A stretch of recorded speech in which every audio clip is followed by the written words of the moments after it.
Alessandra was surprised to hear he wanted her to come live with him in 2 days' time.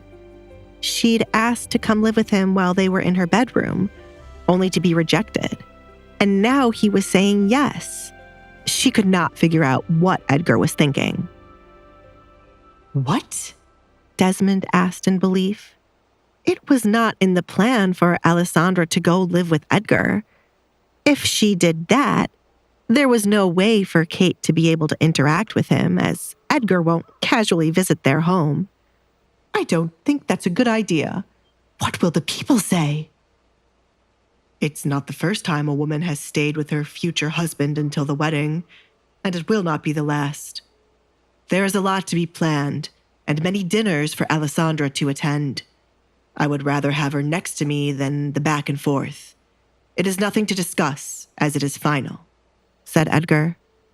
Alfred, prepare the carriage for us to leave.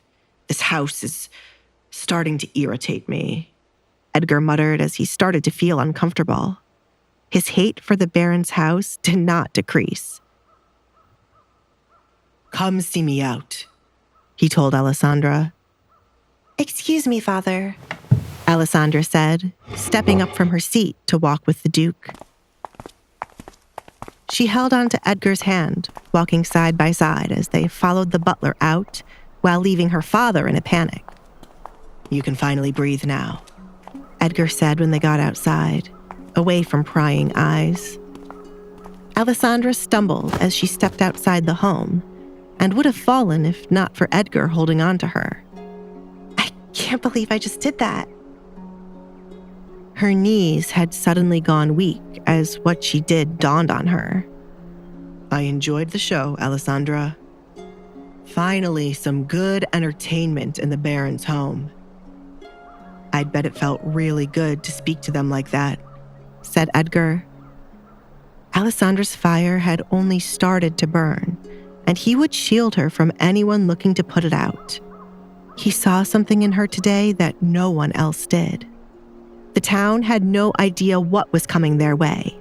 With his help, Alessandra would become a woman to not be messed with.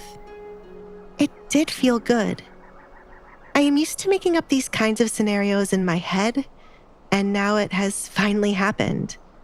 I did forget how to breathe back there, and I was so nervous I would have tripped over my words. Alessandra clutched her dress, finding the moment to be surreal. You did good. Edgar patted her head. The show was 10 times better for those watching Alessandra, and it would be even better when she becomes more confident in herself. Alessandra looked down at the floor, feeling strange to receive a compliment from Edgar and a pat on the head. It felt nice to have someone do this for her. She wanted to work harder to receive more compliments from him. Thank you, she replied. Edgar smiled, viewing Alessandra as a small kitten, something he needed to nurture and protect. Duke Edgar, Desmond said, interrupting the moment. Edgar rolled his eyes, taking his hand away from Alessandra's head. What is it, Baron? I came to see you off as you were my guest. Please, come again. Alessandra, I want to have a word with your father. Until next time. Edgar picked up her right hand and kissed the back of it. Okay, Alessandra replied, leaving to give the two men some privacy. As she passed by her father, she saw how nervous he became to speak with Edgar all alone. Do not sweat, Baron. I want to have a civil conversation with you. Come closer. Edgar motioned for him to do so. Closer, Baron. Yes. Desmond felt déjà vu at this moment, but Edgar had already gotten what he wanted, which was Alessandra.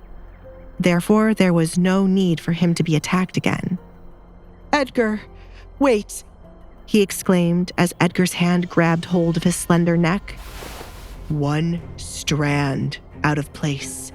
One cut on her skin. One complaint from her mouth, and I will kill you and your wife. Edgar gripped Desmond's neck tighter for the Baron to understand he wasn't playing around. Treat her well while I'm being nice to you.